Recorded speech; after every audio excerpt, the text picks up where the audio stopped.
आपको PACS architecture यानी कि पर्सनल एक्सेस कम्युनिकेशन सिस्टम के आर्किटेक्चर के बारे में बताने जा रहा हूँ। तो चलिए शुरू करते हैं। ठीक है, यहाँ पर हम PACS की जिस आर्किटेक्चर की हम बात करें वो कहलाता है PACS का फंक्शनल आर्किटेक्चर। तो PACS के फंक्शनल आर्किटेक्चर में 3 तरह के इंटरफेस हो सकते हैं।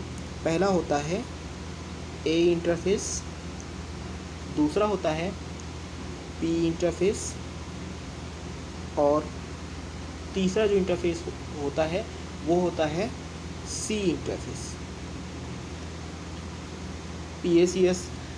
PACS आर्किटेक्चर में 3 तरह के इंटरफेस हो सकते हैं, A इंटरफेस, P इंटरफेस और C इंटरफेस।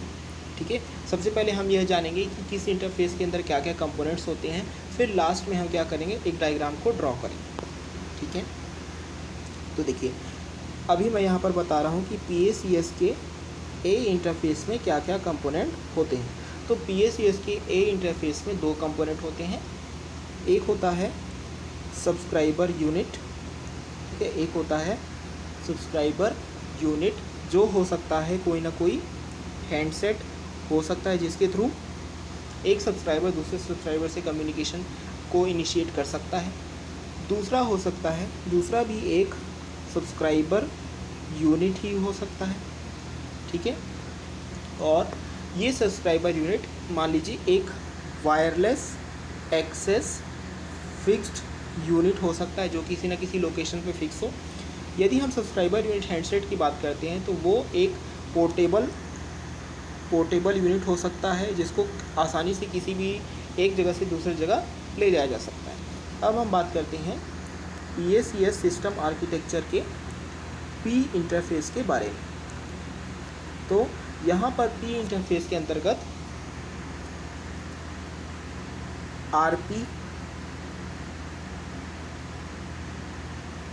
RP यानी कि रेडियो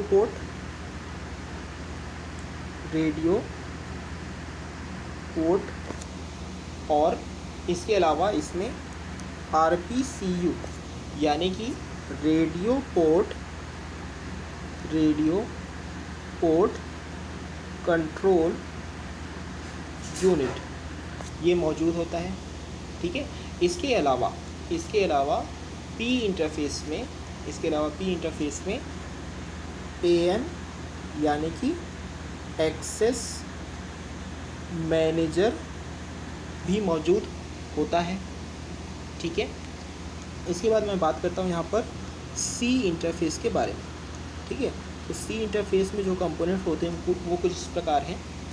ठीक है, एक होता है इसमें टेलीकॉम स्विच, ठीक है, या फिर इसी को आप बोल सकते हो PBX बोल सकते हो। इसके अलावा C इंटरफेस में होता है एक AM, C इंटरफेस में भी एक AM होता है जो एक्सेस मैनेजर ही होता है। साथ ही साथ C इंटरफेस में HLR यानी कि होम लोकेशन रजिस्टर, VLR यानी कि वर्चुअल लोकेशन रजिस्टर, ये दोनों मौजूद होते हैं। ठीक है, आइए अब हम एक PACS आर्किटेक्चर का डायग्राम बनाते हैं। ठीक है, तो PACS आर्किटेक्चर में सबसे पहले हम यहाँ पर A इंटरफेस को ड्रॉ कर रहे हैं। ठीक है, तो A इंटरफेस में जैसे कि हमने आपको बताया कि एक हैंडसेट होता है। ठीक है, एक हैंडसेट होता है। ये हैंडसेट क्या है, ये हैंडसेट है एक तरीके का सब्सक्राइबर यूनिट है। ठीक है, इसके अलावा इसमें एक subscriber unit wireless access fix point भी हो सकता है जो किसी न किसी सपोज किसी होम के अंतर्गत हो सकता है। ठीक है, तो ये जो यूनिट है ये है एक तरीके का एक और सब्सक्राइबर यूनिट है जो एक वायरलेस एक्सेस फिक्स पॉइंट की तरह वर्क करता है।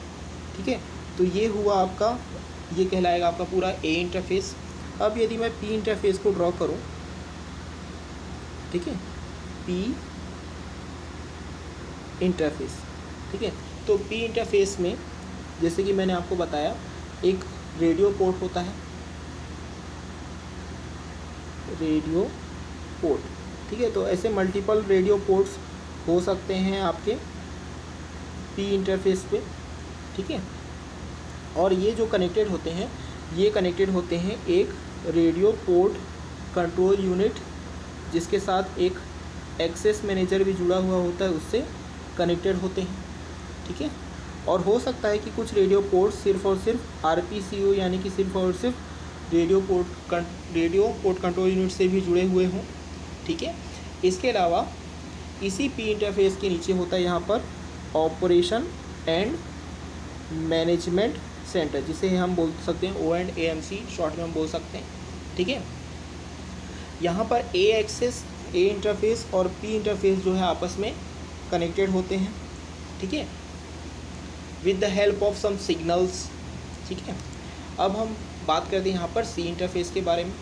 ठीक है, तो P इंटरफेस और C इंटरफेस आपस में जुड़े हुए होते हैं। यहाँ पर स्पेस की कमी की वजह से मैं आपको C इंटरफेस जो है नेक्स्ट पेज पे ड्रॉ करके बता रहा हूँ। ठीक है, C इंटरफेस।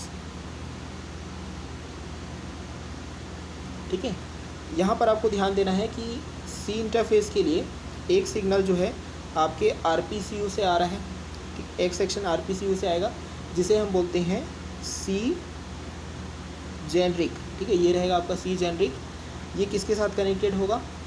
ये कनेक्टेड होगा आपका PBX यानी कि जिसे हमने टेल्को स्विच बोला था, उसके साथ कनेक्टेड होगा।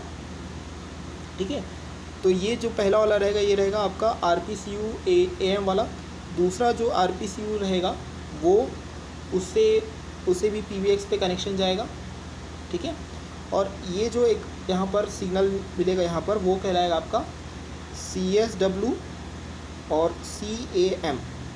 ठीक है, यहाँ पर AM का मतलब एक्सेस मैनेजर ही है। ये कनेक्टेड हो जाएगा आपके AM यानी कि एक्सेस मैनेजर के साथ कनेक्टेड हो जाएगा। ठीक है, तो ये जो PBX रहेगा है ना, ये PBX जो आपका कनेक्टेड रहेगा, ये कनेक्टेड रहेगा एक HLR और VLR होम लोकेशन रजिस्टर और वर्चुअल लोकेशन रजिस्टर से कनेक्टेड होगा। साथ ही साथ यहाँ पर एक और प्रोटोकॉल का यूज़ होगा जिसे हम बोलते हैं SS7।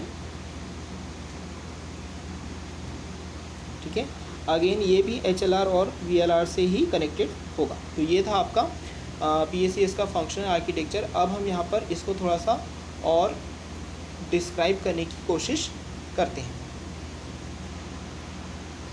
ठीक है, तो जो PACS का आर्किटेक्चर अभी हमने आपको बताया, इसमें क्या होता है,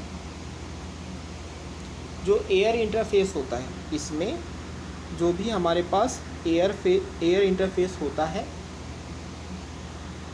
यानी कि एयर इंटरफेस का जो सिग्नल होता है वो यूज़ करता है TDMA नाम की टेक्निक को यूज़ करता है। ठीक है, अपलिंक पे यानी कि अपलोड पर्पस के लिए TDMA को यूज़ किया जाता है।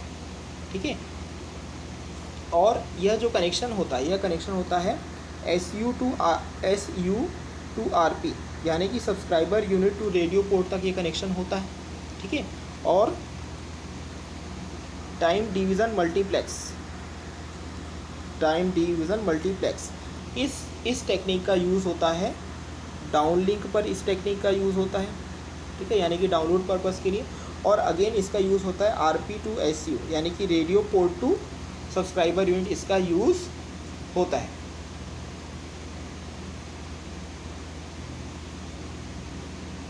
मल्टीपल इसमें रेडियो पोर्ट्स हो सकते हैं। ठीक है, मल्टीपल इसमें रेडियो पोर्ट्स हो सकते हैं।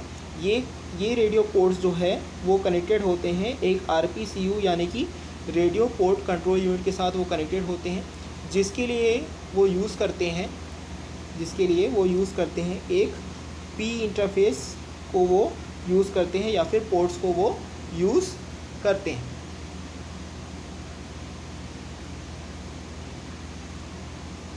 ठीक है, अब ये जो RPCU है, ये RPCU क्या करता है? देखिए, जो भी हमारे पास RPCU यानी कि रेडियो पोर्ट कंट्रोल यूनिट होता है, ये प्रोवाइड कराता है मैनेजमेंट। ठीक है, मैनेजमेंट के साथ साथ ये प्रोवाइड कराता है कंट्रोल फंक्शंस।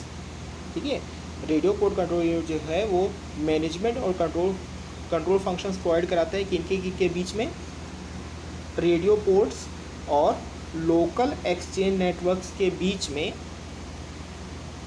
मैनेजमेंट और कंट्रोल फंक्शन प्रोवाइड कराने का काम RPCU के द्वारा किया जाता है।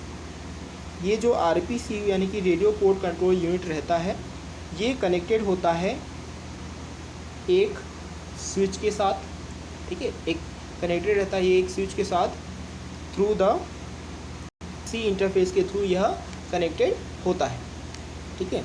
अब यदि हम सी इंटरफेस को देखें तो जो सी इंटरफेस होता है वो एक ISDN यानी कि इंटीग्रेटेड सर्विसेज डिजिटल नेटवर्क जिसको हम बोलते हैं, ये ISDN बेसिक रेट इंटरफेस को यूज़ करता है, ठीक है। तो ये तो हुआ आर्किटेक्चर।